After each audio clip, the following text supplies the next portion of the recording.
tarde. É um prazer estar aqui falando sobre o tema de toxicologia, né? Eu trabalho no Toxem, sou médica, pediatra, também trabalho na atenção primária e eu vou tentar mostrar para vocês como diagnosticar alguns casos que são mais difíceis, né? Porque assim, esse tema parece até bobo, né? Como diagnosticar? Então, assim, se eu fizer uma história, eu vou conseguir detectar e vou conseguir tratar, mas nem sempre acontece isso. Muitas vezes o paciente ele não quer falar, né, o que se expôs, ou ele não sabe, às vezes é uma criança que começa a ter sintoma e a mãe vê que a criança está diferente, acaba procurando o atendimento médico e a gente também fica sem saber. Então, o tema de hoje, eu vou dar ferramentas para vocês, para principalmente, através do exame físico, a gente tentar, então, investigar e tentar chegar a um diagnóstico, e com isso vai facilitar e muito a nossa vida e o nosso tratamento. Bom, a abordagem inicial ao paciente intoxicado é uma abordagem como qualquer outro paciente, né? Se ele tiver algum tipo de sintoma, a gente vai ter que fazer inicialmente suporte básico, né? Dependendo dos sintomas, a gente vai ter que fazer oxigênio, que vocês conseguem fazer na unidade de vocês, aspirar secreção. E em casos mais severos, a gente, às vezes, tem até que entubar, tem que providenciar acesso venoso, né? Então, enquanto alguém da equipe está fazendo o suporte inicial, outra pessoa ela vai começar a investigar o que aconteceu para esse paciente estar intoxicado. O que é importante, então, vocês tentarem investigar? Primeiro, estabelecer qual foi o produto ou quais foram os produtos, né? Pode ser remédio, pode ser produto de limpeza, pode ser algum agrotóxico, pode ser, inclusive, ser uma picada por um animal peçonhento, né? Outra coisa que é importante é tentar estabelecer uma dose. A dose, mais ou menos, a gente tem que estimar a dose para a gente saber se esse paciente ele atingiu uma dose tóxica ou não. O tipo de exposição é importante, né? Saber se essa exposição foi acidental, intencional ou ocupacional. As exposições intencionais, elas tendem a ser mais graves, né? Porque normalmente a quantidade de agente tóxico é maior e muitas vezes acontece a multimistura com outras substâncias. Via de exposição, grande parte dos envenenamentos e das exposições a agente tóxico é por via oral. Estabelecer o tempo decorrido entre a exposição e o atendimento inicial, por quê? Porque isso daqui vai muitas vezes ditar se eu vou ter condição de fazer alguma medida de descontaminação. Além disso, tentar investigar como é que estava, como é que esse paciente foi encontrado no local onde ele estava, né? Se ele estava desacordado, se tinha algum vestígio de alguma substância, medicamento, agrotóxico, se por acaso essa pessoa deixou algum bilhete, né? O bilhete demonstra para a gente que provavelmente essa pessoa usou intencionalmente produto ou mais de um produto, né? Saber se ele tem doenças pré-existentes, porque tem algumas patologias, tipo renal, patologia hepática, que podem piorar, agravar mais ainda o caso de envenenamento, né? Saber se essa pessoa teve algum antecedente suicida, saber se ela usa alguma medicação, ou se alguém da família ou próximo a ela usa alguma medicação. A gente vai ver que os medicamentos, eles são, assim, em grande parte, causadores desse tema, né? E sempre que for em mulher que a gente suspeitar que ela está tentando suicídio, a gente vai questionar ou vai tentar fazer o teste da gravidez, né? Porque às vezes pode ser uma tentativa de aborto. Associado a isso, a gente vai começar, então, a examinar esse paciente. Esse tema de hoje, o exame físico, ele ajuda muito a suspeita diagnóstica.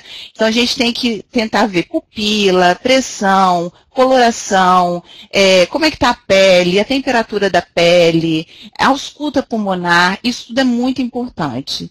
Os exames laboratoriais, normalmente a gente não faz imediatamente, né?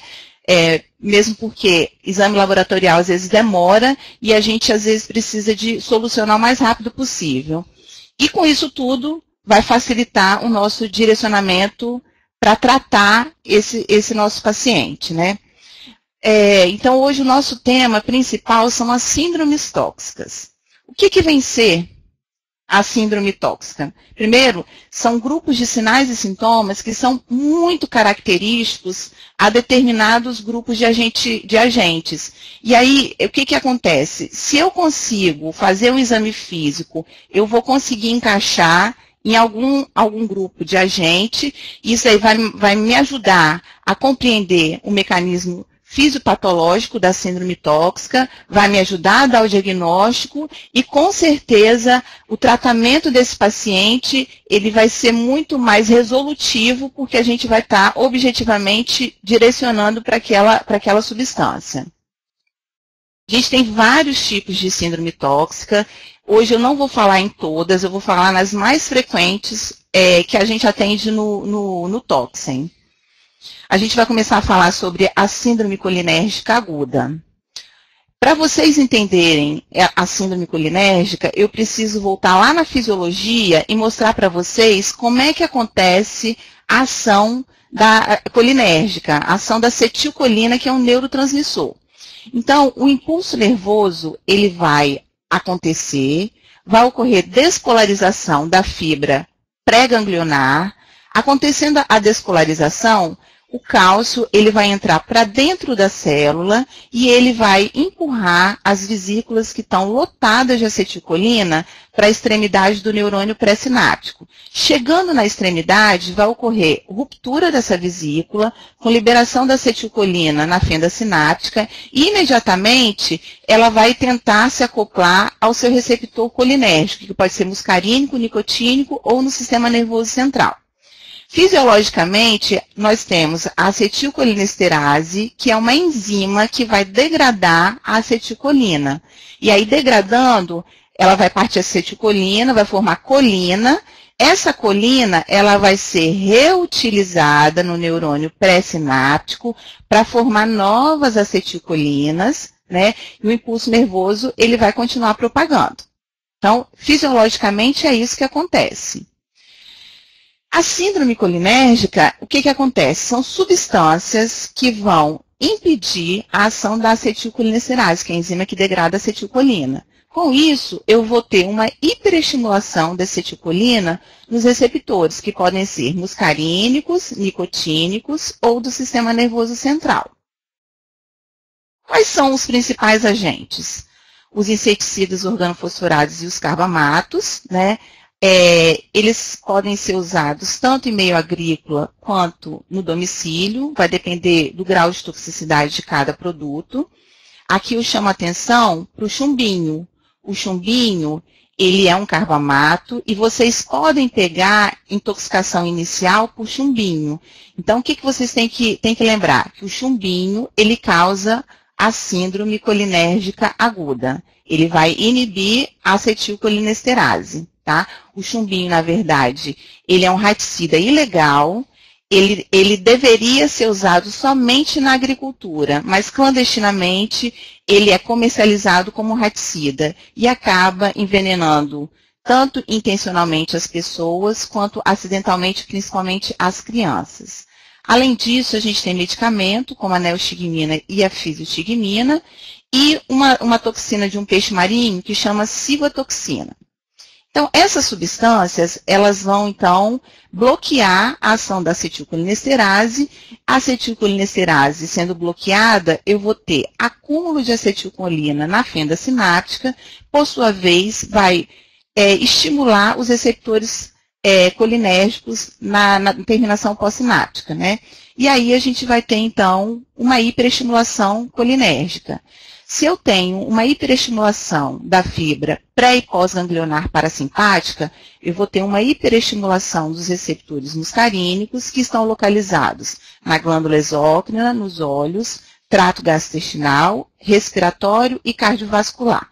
Isso é importante para vocês tentarem reconhecer os sinais e sintomas. Então, eu estou tentando mostrar para vocês como é que acontece e vocês vão chegar no exame físico, que eu vou mostrar para vocês como é que a gente vai encontrar esse paciente. Por outro lado, se eu tenho uma hiperestimulação colinérgica da fibra pré-ganglionar e da placa motora, eu vou ter uma hiperestimulação dos receptores nicotínicos que estão localizados no sistema cardiovascular e no músculo esquelético. E no sistema nervoso central, eu tenho tanto o receptor muscarínico quanto nicotínico.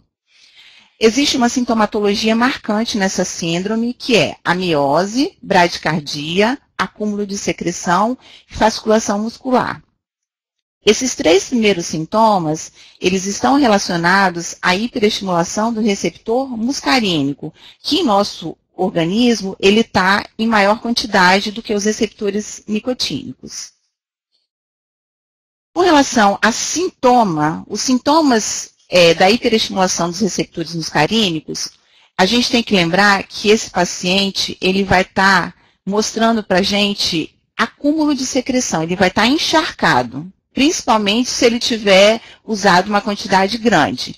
Então, no sistema respiratório, eu vou ter aumento da secreção brônquica. E aí, o que eu preciso fazer? Preciso auscultar o pulmão, que eu vou ver grande quantidade de ruídos, né? Esse paciente, ele tende a fazer edema agudo de pulmão. No trato gastrointestinal, ele pode inicialmente cursar com náusea, vômito, diarreia e dor abdominal. Isso é um sintoma frequente. E, às vezes, esse sintoma ele começa a apresentar logo após a exposição. Nas glândulas exócrinas, como a gente vai estar com aumento de secreção, esse paciente ele vai ter aumento da salivação, que é a cialorreia, transpiração excessiva, sudorese e lacrimejamento. No sistema cardiovascular, a gente vai ver tudo para baixo. Então, a gente vai observar uma frequência cardíaca baixa e uma pressão tendendo a baixa também, uma hipotensão. É frequente a gente encontrar somente, nos casos mais leves, miose, tá? Apesar da miose ser uma manifestação muscarínica, quando tiver só miose, eu não vou precisar fazer nenhum tipo de tratamento específico. Eu vou dar o suporte e vou observar esse paciente. Então, aqui, eu estou ilustrando para vocês como vocês vão encontrar esse paciente com síndrome colinérgica. A pupila vai estar pequenininha, ele vai ter miose, ele vai ter uma transpiração excessiva, aumento da salivação, ausculta pulmonar rica. Se vocês conseguirem medir a frequência cardíaca, vai tender a bradicardia, e em casos mais graves, vai ter a fasciculação. A fasciculação é um efeito nicotínico. Toda vez que eu tenho efeito nicotínico, a gente suspeita que esse paciente ele tende a uma maior gravidade, justamente porque a quantidade de receptor muscarínico é maior no nosso corpo do que dos receptores nicotínicos. Então, os efeitos nicotínicos no sistema cardiovascular vai ser o contrário do muscarínico. Eu vou ter taquicardia e hipertensão. E na musculatura esquelética, a gente pode observar fasciculação que pode ser localizada ou generalizada. E os efeitos do sistema nervoso central, a gente pode ter desde uma pequena dor de cabeça até quadros mais graves com confusão mental, convulsões, coma, tá? O tratamento dessa síndrome, a gente vai ter que dar suporte se esse paciente chegar com franco edema agudo de pulmão, né? Vamos avaliar se há necessidade de fazer lavagem gástrica e carvão ativado. Eu não sei se na unidade de vocês tem carvão ativado, mas o carvão ativado, se for feito, ele deve ser feito de forma seriada, porque essas substâncias, elas têm recirculação intrahepática. Então, uma dose só não vai resolver o tratamento desse paciente.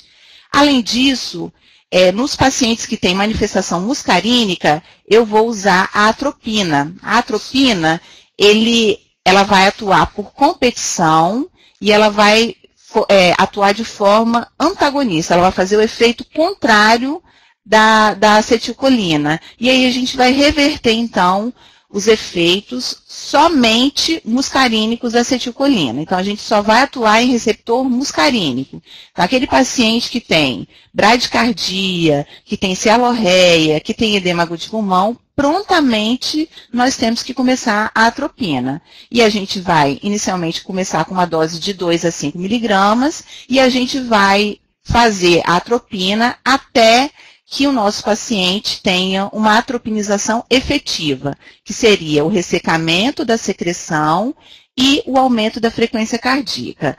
A frequência cardíaca aceitável é maior que 80, mas a gente prefere que ela fique acima de 100 para a gente ter segurança, porque a atropina ela tem uma meia-vida muito pequenininha e se a gente suspender imediatamente, como a colinesterase desse paciente continua bloqueada, esse paciente ele vai voltar a ter os sinais e sintomas da síndrome colinérgica aguda.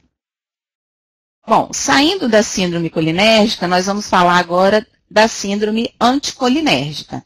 Já dá para vocês perceberem que a atropina ela tem o efeito anticolinérgico, né? Então, a atropina, como eu já disse, ela é um antagonista, né, que vai atuar por competição somente nos receptores muscarínicos da acetilcolina. Então, nessa síndrome, a gente vai bloquear a ação da acetilcolina, né, e aí a gente vai ter uma resposta colinérgica diminuída. Quais são os principais agentes? São vários medicamentos que podem promover essa síndrome. Não necessariamente essa síndrome acontece com overdose. Alguns casos a gente percebe que mesmo em dose terapêutica a gente pode observar. Então, mesmo o paciente às vezes usando um Buscopan, que a gente vê que a iosina e a escopolamina elas podem causar, então esse paciente ele pode ter sinais e sintomas da síndrome colinérgica, né? Não necessariamente em casos de overdose. Alguns colírios podem causar, exemplo, colírios à base de tropicanida, antihistamínico, a prometazina, que às vezes pode ter na unidade de saúde, né? O biperideno, que é um antiparkinsoniano, também pode causar. E aqui o biperideno, eu vou até já adiantar que ele é um antídoto usado numa outra síndrome que eu vou falar mais na frente. Então, guardem que o biperideno, ele tem uma ação anticolinérgica. Alguns antipsicóticos, antidepressivos tricíclicos, amitriptilina e nortriptilina e miorrelaxante à base de ciclobenzapina. Além dos medicamentos, existem algumas plantas que contenham atropina, iosina e escopolamina na sua composição. O principal exemplo aqui é a tropa-beladona. Essa planta ela é usada muitas vezes. O seu chá é usado com finalidade alucinógena, então é um caráter ilícito. Mas as crianças também podem se intoxicar por essa planta e desenvolver uma síndrome anticolinérgica. Então, quais seriam os sintomas esperados na síndrome anticolinérgica? Os olhos, a pupila aqui, a gente vai ver ao contrário das manifestações muscarínicas lá da síndrome colinérgica. A pupila ela vai estar dilatada, essa pessoa ela vai tender a ter visão dupla, que é a diplopia, né? A pele desse paciente vai estar quente, seca, vai tender a um rubor facial, aqui a gente mostra, né, o rubor facial. É comum esses pacientes referirem sede, porque aqui a gente vai ter diminuição das secreções. Então, esse paciente, ele tem, às vezes, até dificuldade na deglutição porque a saliva dele está escassa. Então, a gente também tem que investigar isso tudo, tá? No aparelho gastrointestinal, esse paciente, ele tende a constipação intestinal, diminuição da motilidade do trato gastrointestinal, com diminuição também dos ruídos hidroaéreos. Eles tendem a fazer bexigoma, é uma coisa importante também de ser dita. No cardiovascular, eles vão apresentar taquicardia e hipertensão, tudo ao contrário dos efeitos muscarínicos na síndrome colinérgica aguda. E no sistema nervoso central, isso aqui é muito característico. Tem criança que tem a síndrome anticolinérgica e ela fica extremamente agitada e não é incomum a gente perceber alucinação visual, auditiva ou olfativa. Então, isso aqui é um sintoma muito comum. E isso aqui pode ser diagnóstico diferencial de outras patologias neurológicas, né? E esse paciente, ele pode culminar, então, com convulsão e coma nos casos mais graves. Existe uma regra mnemônica que eu vou facilitar, então, a identificação da síndrome anticolinérgica para vocês. Como é que a gente vai observar esse paciente? Ele vai ser visto completamente cego, por quê? Porque vai ter midríase, porque vai ter visão dupla, né? Quente como o inferno. A temperatura corporal, ela tende a aumentar. Vermelho como pimentão, porque vai ter rubor facial. Seco como osso, por quê? Porque ele vai referir sede, ele tem escassez de salivação. E louco varrido, por quê? Porque ele vai alucinar, ele pode ter alucinação auditiva, visual, olfativa e em alguns casos pode ter delírio, né? Então aqui está bem expressado para vocês não esquecerem. O tratamento dessa síndrome, quando for o caso, a gente pode fazer lavagem gástrica e carvão ativado, se tiver indicação, tá? Além disso, inicialmente a gente vai começar com suporte, né? Se esse paciente tiver hipertermia, vamos fazer medidas físicas, banho gelado, compressa gelada, né? Se ele tiver uma agitação importante, a gente pode tentar sedar, e a nossa sedação a gente orienta a fazer o diazepam, que é um benzodiazepínico seguro com uma meia-vida bem curtinha. Se apresentar bexigomas, vamos fazer a sondagem vesical. Apesar dessa síndrome, ela ter um antídoto específico, no Brasil a gente não tem a fistigmina. Então, o tratamento basicamente vai ser suportivo. Saindo da acetilcolina, agora a gente vai falar um pouquinho sobre a metahemoglobinemia tóxica. Essa síndrome, ela não é nem tão frequente, mas é uma síndrome que vai ajudar a gente quando a gente se deparar com patologias que causem cianose e que a gente precise fazer diagnóstico diferencial com doenças cardiorrespiratórias. Por isso que eu resolvi deixar para vocês. Então, o que acontece? São substâncias que vão oxidar o ferro mais 2 da hemoglobina e aí vai formar o ferro mais 3. Esse ferro mais 3, ele vai formar a metahemoglobina, que é um tipo de hemoglobina, né? E aí o que acontece? A metahemoglobina, ela vai desviar a curva de dissociação da hemoglobina para a esquerda, ela vai aumentar a afinidade de oxigênio e ela vai reduzir a hemoglobina livre para transporte. O que ela vai gerar? Ela vai gerar hipóxia no tecido. Por quê? Apesar da gente ter oxigênio circulante, a metahemoglobina ela não consegue oxigenar o tecido, tá? E aí a gente vai ter, então, um sintoma de falta de oxigênio no nosso organismo. Fisiologicamente, a gente tem mecanismos que vão reduzir, então, essa oxidação, que seriam substâncias antioxidantes, como a glutationa e o ácido ascórbico, e o sistema das redutases. Esse sistema é importante porque o sistema NADH, ele é a via utilizada pelo antídoto.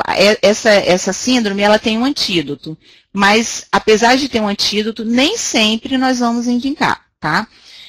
Vale lembrar também que, normalmente, a gente tem em torno de 1% de metahemoglobina circulando na nossa corrente sanguínea, né?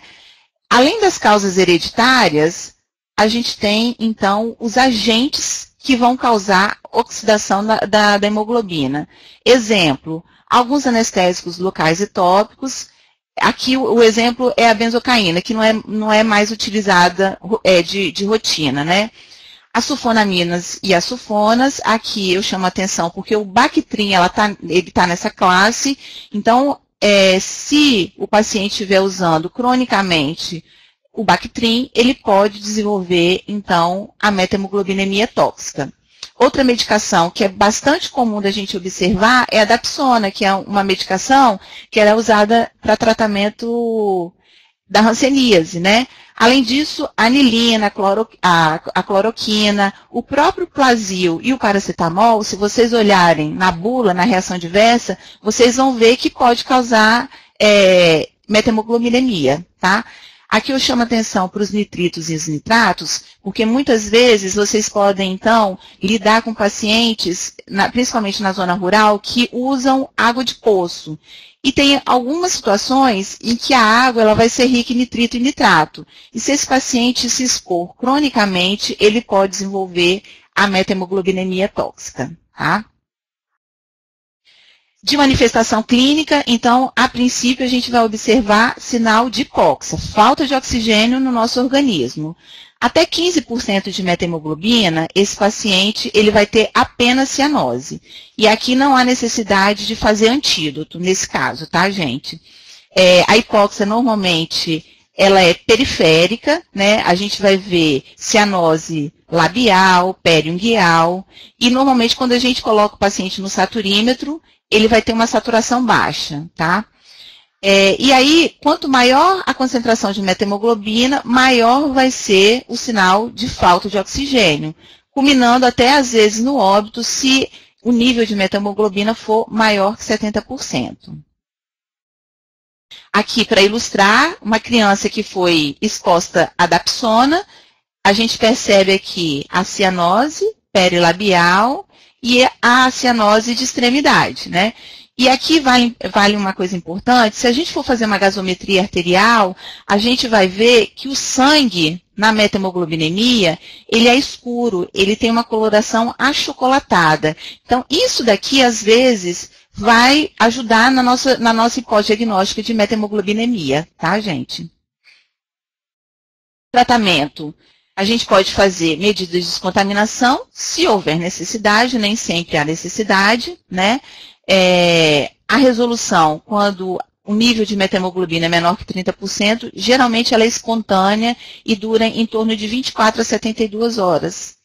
E o antídoto específico, o azul de metileno, ele é indicado somente para níveis acima de 30% de methemoglobina ou se o paciente tiver manifestação clínica importante. Então, aqui é mais para vocês saberem que essa síndrome, ela tem um antídoto. A síndrome hipnótica sedativa, essa síndrome vocês podem pegar na unidade de vocês, porque ela vai estar relacionada com substâncias que vão causar inibição do GABA. O GABA é um neurotransmissor inibitório, né?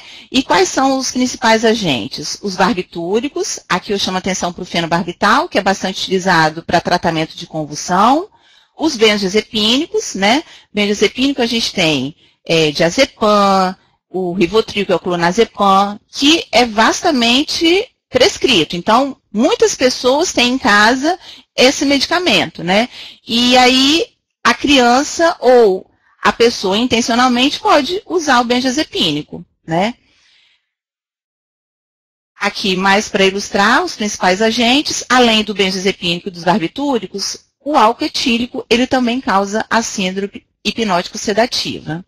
De sintoma, a gente vai ter tudo para baixo, a gente vai ter depressão, que pode ser desde uma disartria, né, em casos mais leves, com uma sonolência às vezes leve, e em quadros onde a exposição acontece em maior quantidade, esse paciente ele pode ter uma sonolência mais profunda, com um torpor, com coma, e em casos mais graves ele pode evoluir com depressão respiratória, com bradicardia, com hipotensão. Aqui eu trouxe para ilustrar uma criança que se acidentou com diazepam e ela tem uma marcha táxica. Então, às vezes, só a marcha táxica eu consigo suspeitar que essa criança ela pode estar intoxicada e aí, como eu já sei que o benzodiazepínico ele causa síndrome hipnótica sedativa, eu consigo fechar o diagnóstico e aí eu vou conduzir. Porque muitas vezes essa paciente ele pode ter um diagnóstico de um quadro neurológico. E, na verdade, é uma intoxicação, inclusive, até benigna. As intoxicações por benzodiazepínico, de modo geral, elas são consideradas sem maior risco, né? Principalmente nos casos de acidente, porque a dose ingerida é bem pequenininha. O tratamento, sempre medida de descontaminação, se houver necessidade, né? Terapia de suporte, vamos estabilizar o paciente. Às vezes, o único sintoma vai ser a sonolência, e aí a gente vai ter que esperar esse paciente acordar, né? Lembrando que os barbitúricos, eles não têm antídoto específico, então as intoxicações por fenobarbital, a princípio, a gente vai fazer descontaminação quando houver necessidade e vamos dar suporte. Lembrando que as intoxicações por barbitúricos, elas podem ser graves, porque o índice terapêutico do barbitúrico, ele é pequenininho. O que é índice terapêutico? É a margem de segurança entre a dose tóxica e a dose habitual, tá? O flumazenil é um antídoto específico que eu acredito que vocês não tenham, né? Mas só para saber que mesmo as intoxicações por benzodiazepínico tendo um antídoto específico, raramente nós vamos indicar esse antídoto nas intoxicações por esses agentes. Por quê?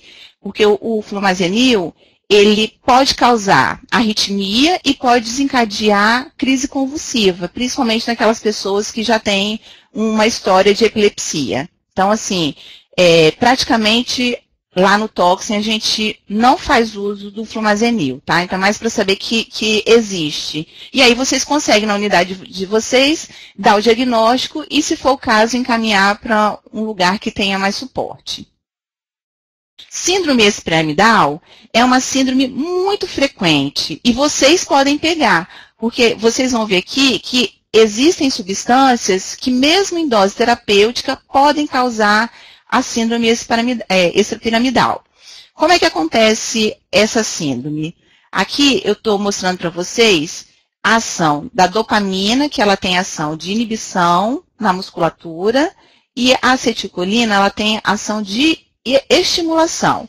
Quando esses elementos eles estão em equilíbrio, eu vou ter uma ação muscular, quer dizer, eu vou ter uma contração e um relaxamento da musculatura e a gente vai conseguir movimentar o nosso corpo.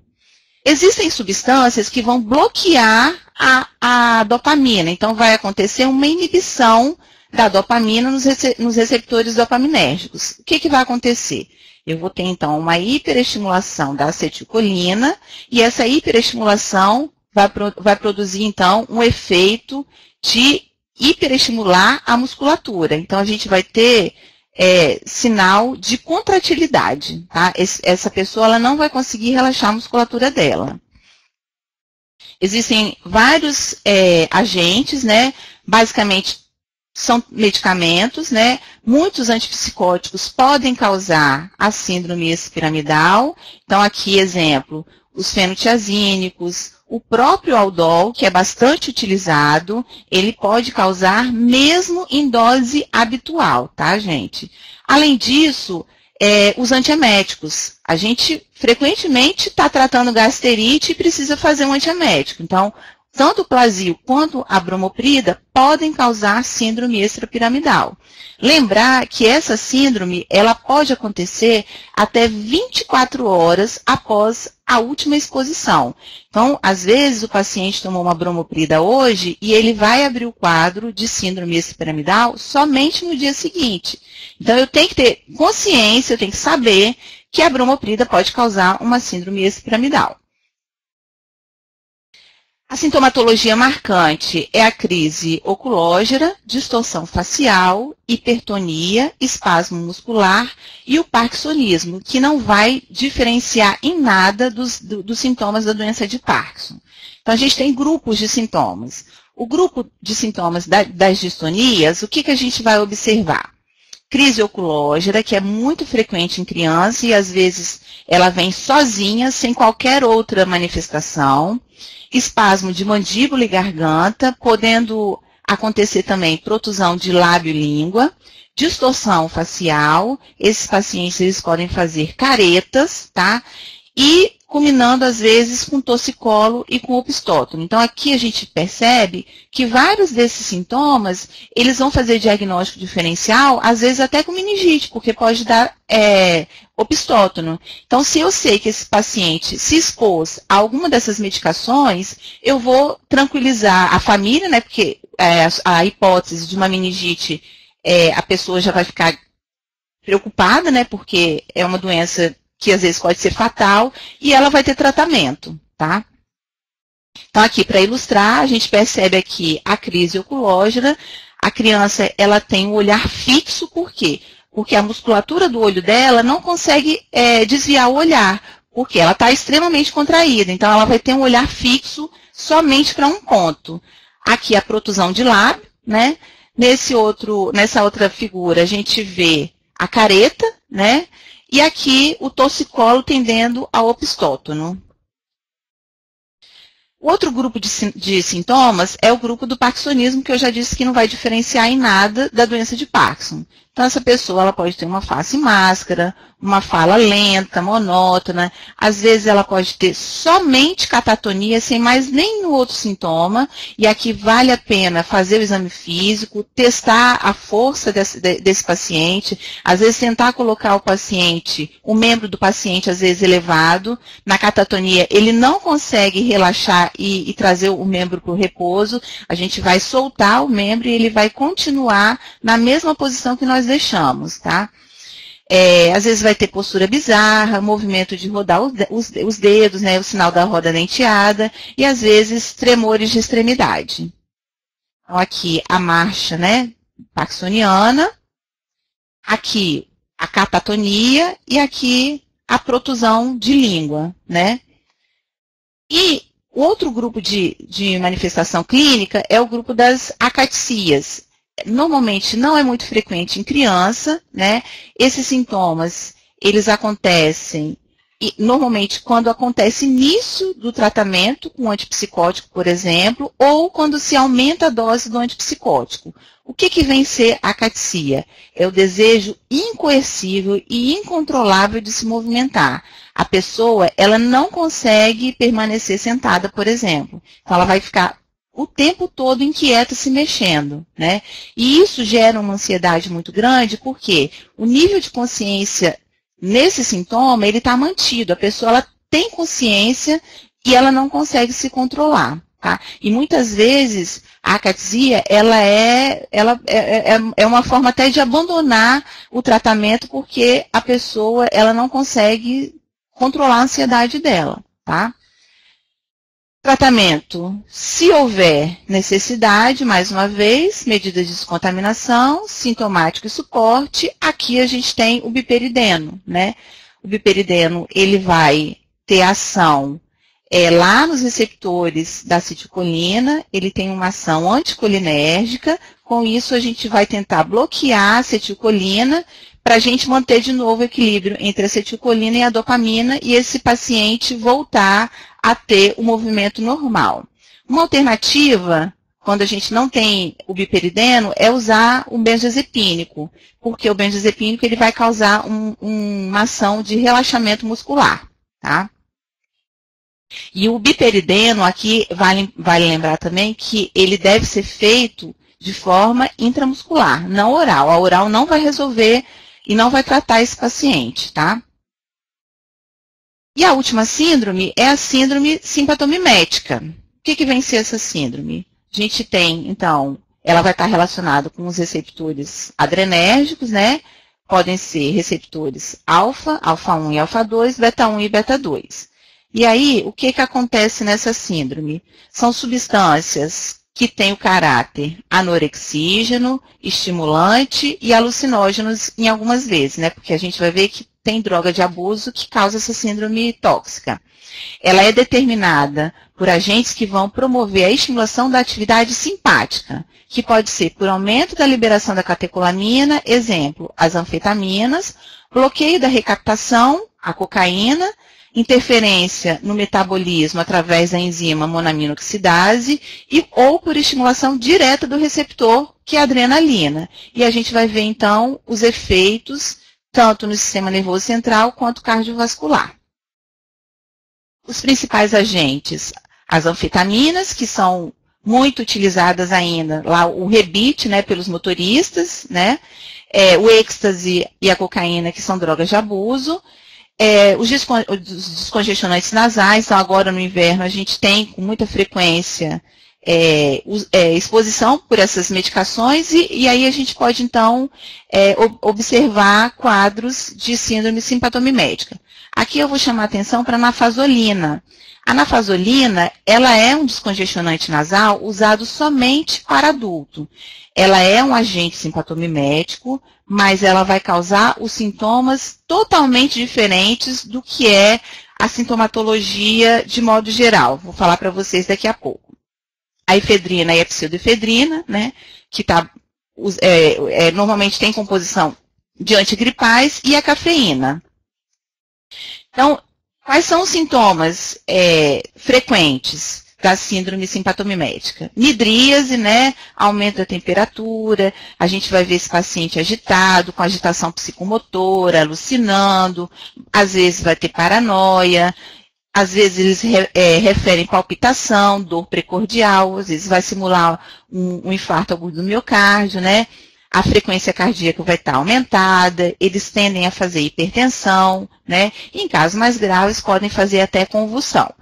A nafasolina, ela não cursa com esses sintomas. Então, quais são os sintomas da intoxicação por nafasolina?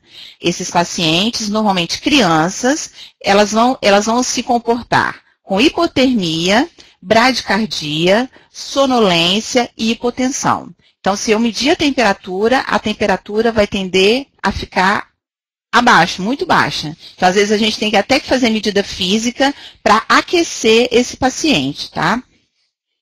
O tratamento, sempre medida de descontaminação, se houver necessidade, e tempo hábil, suporte, né, hemodinâmico e respiratório, se for o caso. Se vocês tiverem condição de fazer monitorização cardíaca ou um eletro, é importante, e o tratamento sintomático. Então, se tiver agitado, a gente pode promover, então, o uso do diazepam, né, sempre tendo cuidado na infusão, a infusão tem que ser lenta. Nos casos de hipertensão, aqui a gente chama atenção porque a gente não pode usar beta-bloqueador quando tiver agente que cause síndrome simpatomimética, porque o beta-bloqueador, ele vai provocar uma hipertensão paradoxal e vai agravar a vasoconstrição coronariana desse paciente, tá? A gente vai tratar o paciente com suspeita de infarto do miocárdio como uma conduta padrão e vai tentar monitorizar esse paciente. Então, era isso que eu queria falar para vocês, né? Espero que eu tenha ajudado vocês. Eu friso aqui que o exame físico é muito importante, então a gente tem que olhar a pupila, ausculta pulmonar, respiratória, saber coloração da pele, às vezes até o hálito, né?